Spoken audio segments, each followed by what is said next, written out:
Hello friends, नमस्कार, good evening. आप सभी का आपके अपने channel triple C by first study पर बहुत बहुत स्वागत है। तो आइए स्टार्ट करते हैं आज के इस क्लास को। और आज इस क्लास में आप सभी के लिए 25 मोस्ट इंपॉर्टेंट प्रश्न होने वाले हैं। ये सभी प्रश्न आप सभी के लिए सिलेक्टेड प्रश्न होने वाले हैं। सो आप सभी को इस क्लास को लास्ट तक देखना है और आप सभी को कोशिश करनी है कि आज के इस क्लास में 25 का स्कोर आप सभी का होना चाहिए। और जैसा कि हर बार हम आप सभी को बताते हैं, आप सभी को अपने मॉक टेस्ट हमारी वेबसाइट www.triplec-com पर करते रहना है। यहाँ पर बहुत सारे मॉक टेस्ट आपको मिल जाएंगे जहाँ से आप बारी बारी से कर सकते हैं। और जब आप यहाँ पर मॉक टेस्ट करते हैं, इसके बाद में आपको जब मॉक टेस्ट आपका कंप्लीट हो जाता है तो लास्ट में आपको फिनिश पर क्लिक करना होता है। और जैसे ही आप फिनिश करते हैं, इसके बाद में जो भी आपने आंसर दिए होते हैं उनका स्कोर आपको पता चलता है कि आपने कितना स्कोर किया है।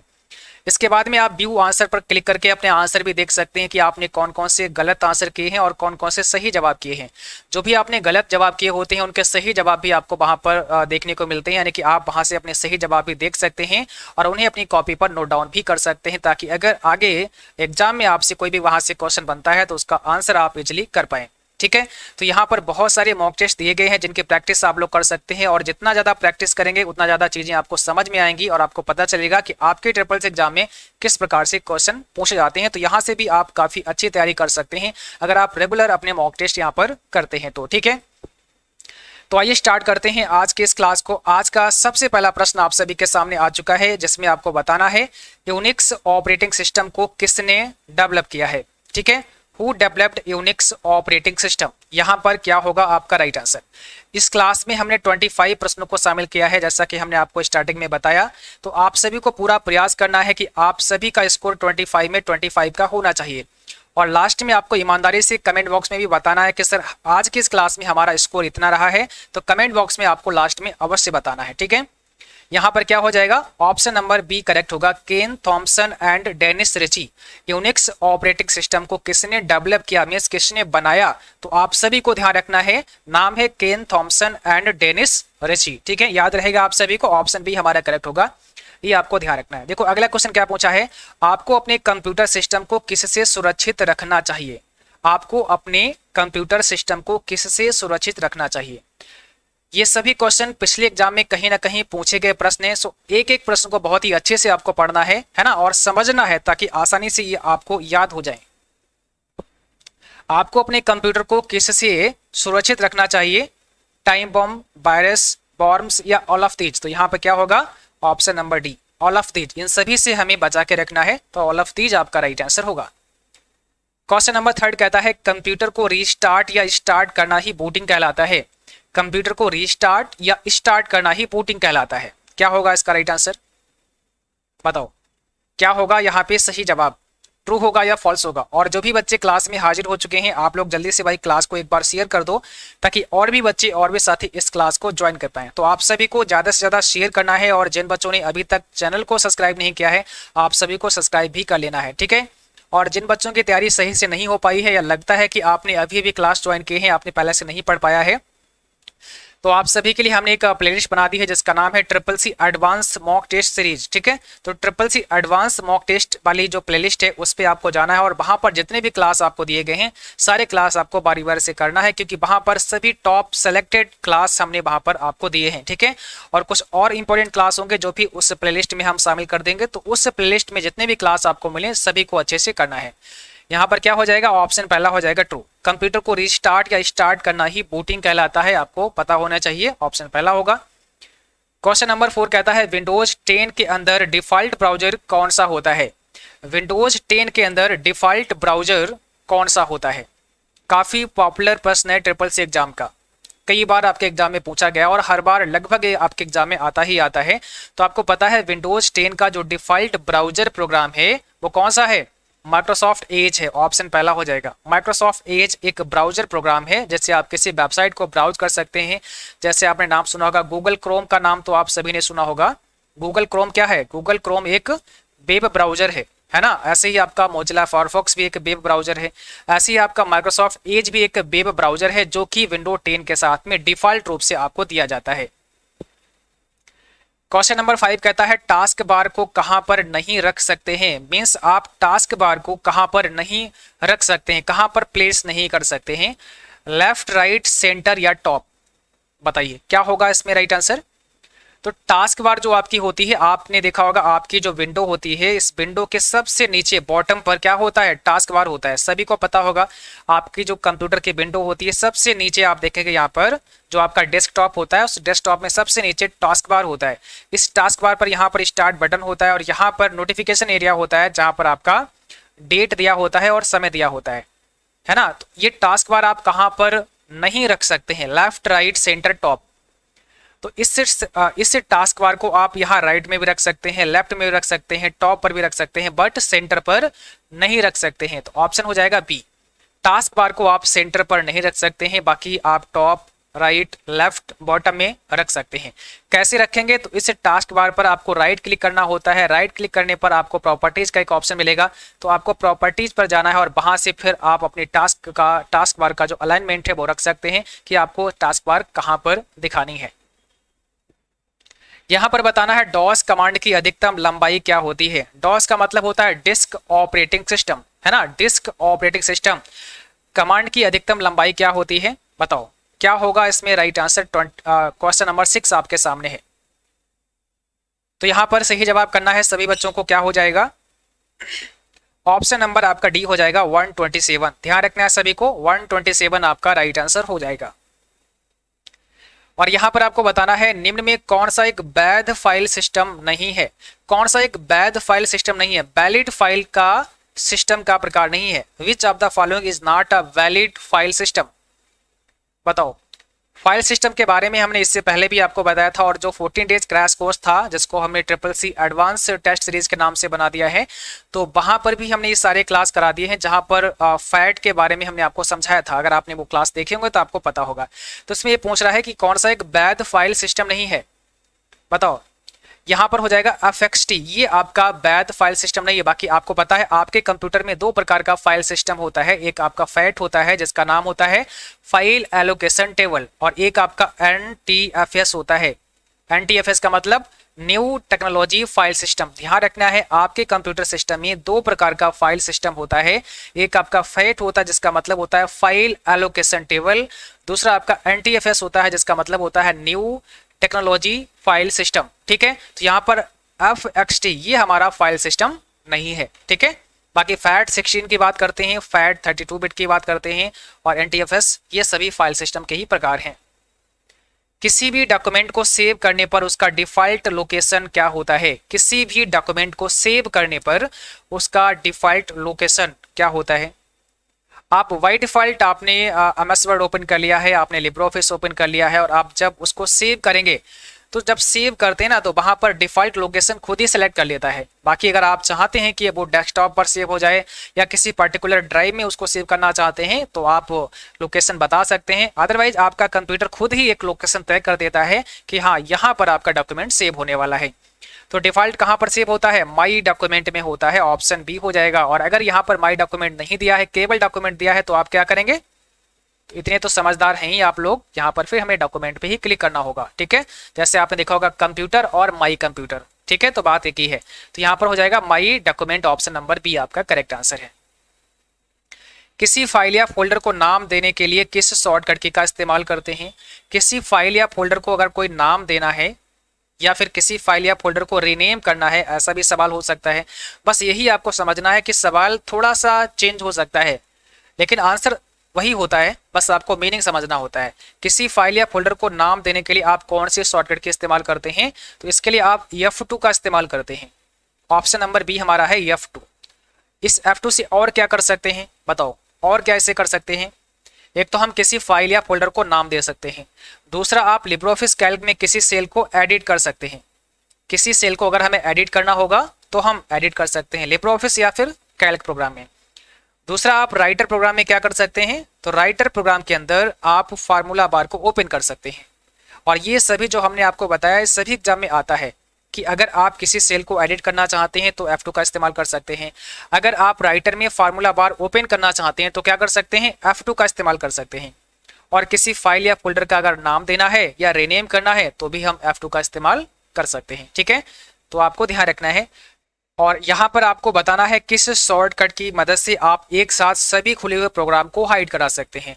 जितने भी प्रोग्राम ओपन है सभी को एक साथ अगर आप हाइड कराना चाहते हैं तो क्या शॉर्टकट की इस्तेमाल कर सकते हैं, बताइएगा क्या होगा यहाँ पे सही जवाब।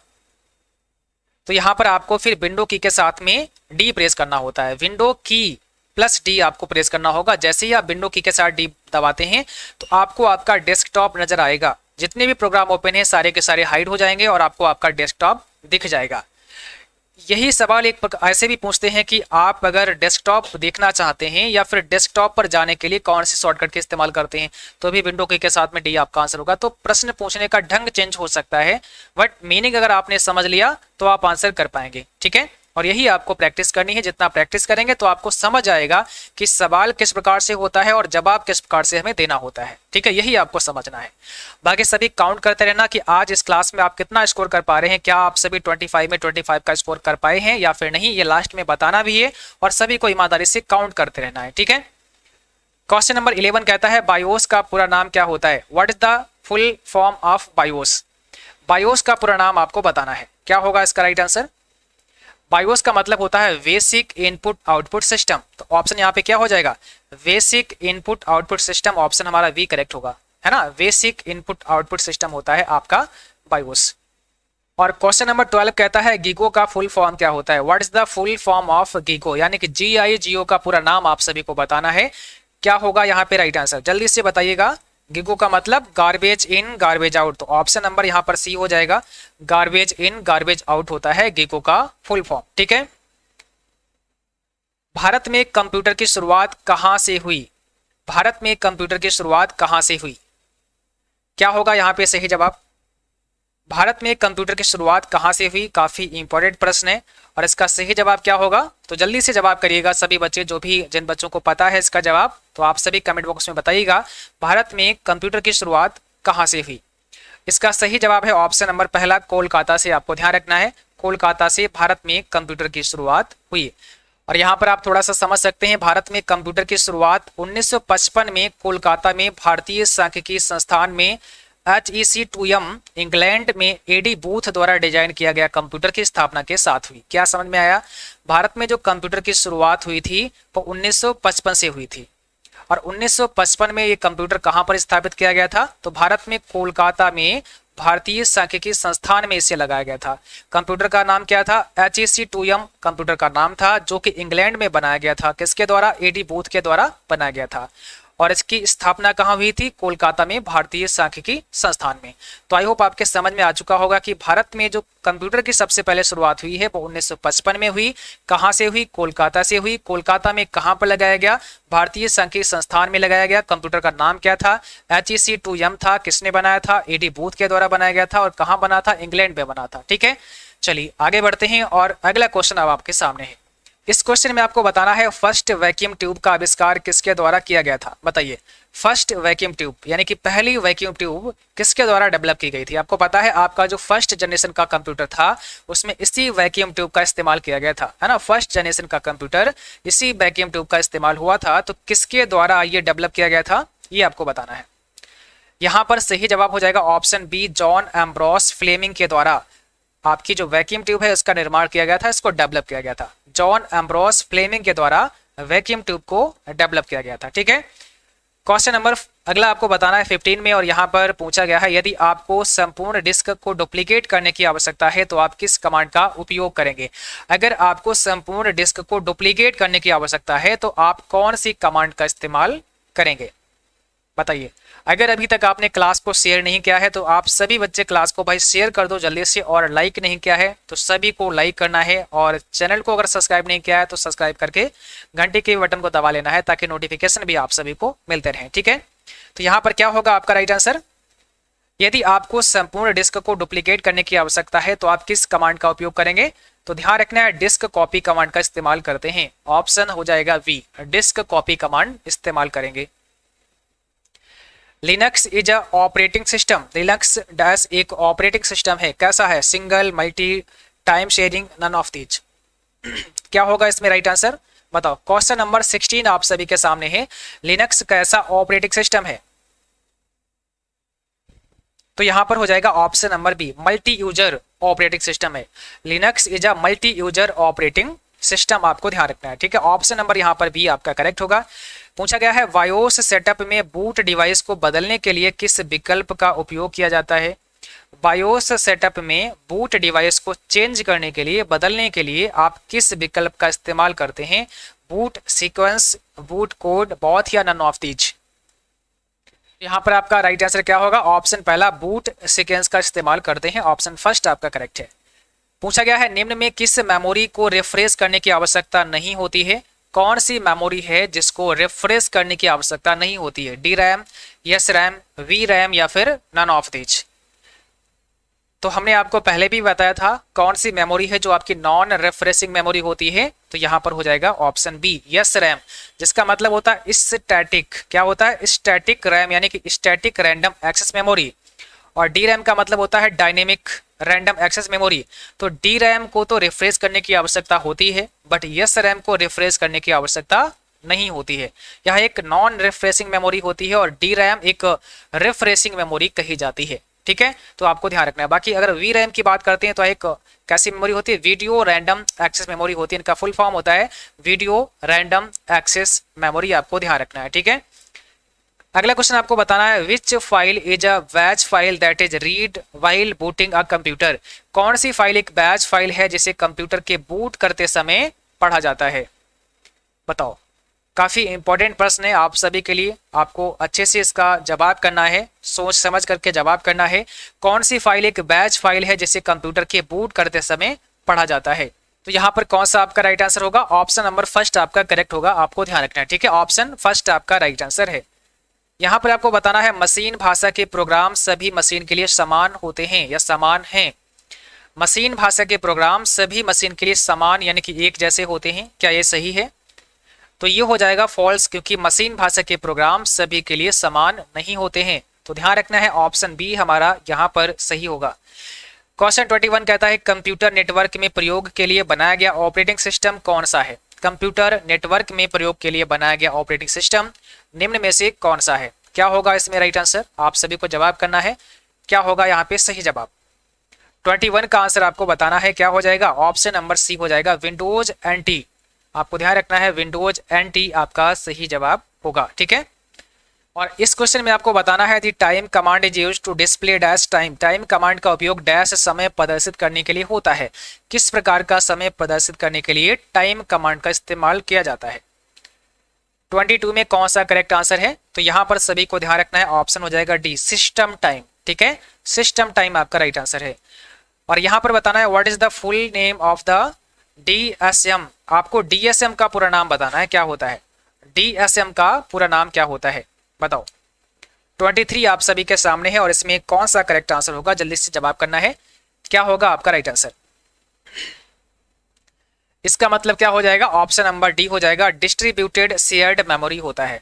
डीएसएम का मतलब होता है डिस्ट्रीब्यूटेड शेयर्ड मेमोरी, आपको ध्यान रखना है। और इस क्वेश्चन में आपको बताना है which of the following supports Windows 64 bit. निम्न में से कौन विंडोज 64 बिट को सपोर्ट करता है।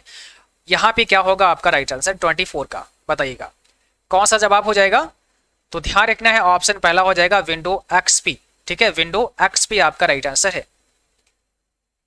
और यहां पर आपको बताना है which of the following is a group of programs. निम्न में से कौन सा प्रोग्रामों का समूह होता है, ठीक है। तो कौन सा प्रोग्राम्स का समूह है, ग्रुप है, एसेसरीज है, पेंट है, वर्ड है, ऑल ऑफ द अबव है, कौन सा इसमें राइट आंसर है। क्या होगा यहां पर बताना है कि कौन सा प्रोग्राम्स का ग्रुप है, प्रोग्राम्स का समूह है।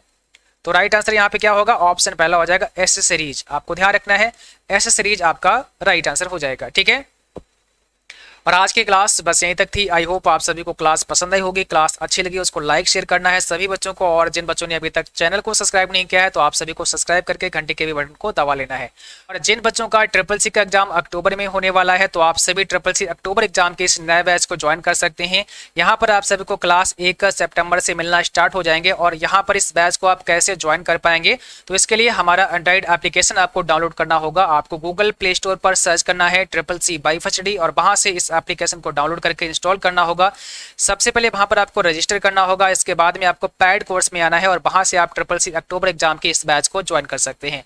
इस बैच में आपको क्या क्या मिलने वाला है इसकी पूरी इन्फॉर्मेशन हमारे एप्लीकेशन पर दी गई है, तो वहां पर इसकी पूरी इन्फॉर्मेशन आप देख सकते हैं कि इस बैच में आपको क्या क्या पढ़ाया जाएगा। इस बैच में जितने भी क्लास होंगे हर क्लास का PDF भी आपके लिए अवेलेबल रहेगा। साथ में जितने भी क्लास यहाँ पर होंगे सभी के सभी हिंदी और इंग्लिश दोनों में होने वाले हैं, यानी कि यहाँ पर जो भी क्वेश्चन होंगे वो सभी के सभी हिंदी और इंग्लिश दोनों लैंग्वेज में आपको मिलने वाले हैं। ठीक है, तो आज की क्लास बस यहीं तक थी। आई होप आप सभी को क्लास पसंद आई होगी। सभी बच्चों को गुड नाइट, बाय बाय।